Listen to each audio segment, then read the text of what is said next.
Harvey Norman is the stock of the day. Now, it is getting punished today after what you've got to call, pretty subdued sales update. Sales revenue down 8.8% for the period between July 1st and November 21st.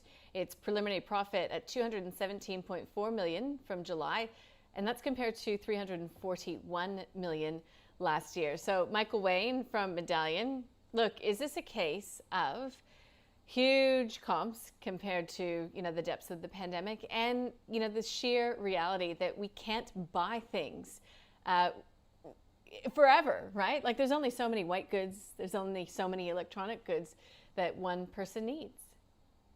I think you hit the nail on the head. I mean, the share price started the day off down about 5% or so. It's managed to resurrect itself as the day's gone on. But the numbers themselves were cycling through some very strong numbers from 12 months ago. So it's no surprise really from my standpoint to see these numbers come back. And it just highlights some of the issues facing some of these retail companies that were beneficiaries of the COVID lockdowns. As you touch upon, there's way more options now out there to go and spend your money on things, whether it be travel or whatever it may be, different experiences. So things like Harvey Norman might have to take a bit of a back seat for the near term at least. However, they're still on an upward trend. If you look at these numbers relative to their pre-COVID numbers, they're still very, very strong.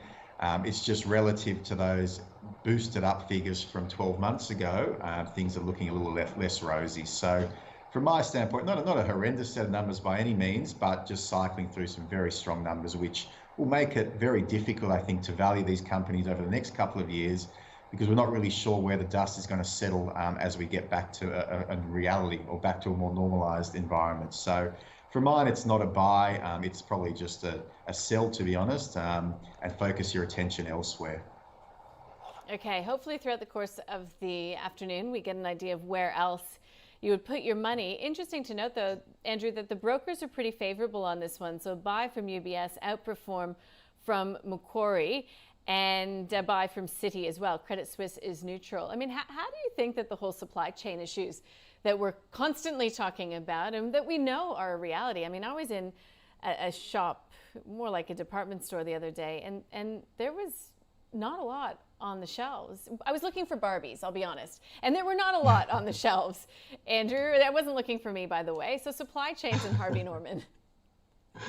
Yeah, I mean, all this stuff has an impact. I mean, I think the art of investing is being able to look through the short-term noise.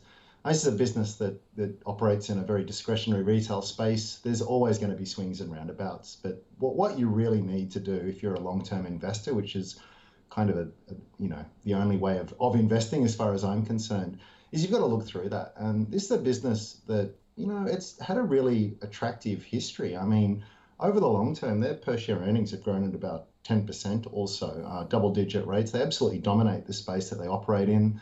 They've moved overseas. Australian companies don't have a great track record on that front, but Harvey Norman seem to have done pretty well. So you can't blame them for the pandemic. They did very well out of that, by the way, but that was always going to cycle through. You can't blame them for supply chain disruptions.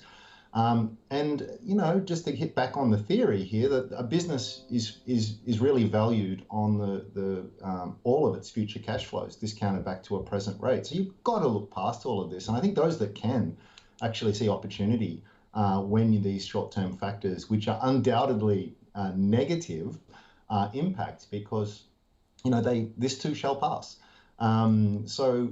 Look, I'm with Michael. I don't think this should have been seen as a surprise. I think a lot of people were talking about it. Shares are still up 12% for the year. They're certainly well down on the highs they hit early on, but overall it's been pretty good.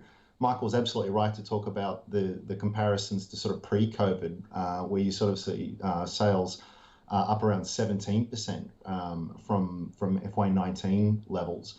So I think it's reasonable to look past it. It's not a super exciting company. It's not a software hyper-growth kind of business. The PE looks really cheap on a historical basis when comparing to last year, so a PE of 9. But even on a forward basis, looking at some of the consensus guidance out there, it's about 13. You probably shouldn't expect that to ever get up to close to 20. It's historically traded around about that level. So for me, it's a hold. I think there are better opportunities out there, but it's certainly not as bad as what these initial numbers might look like.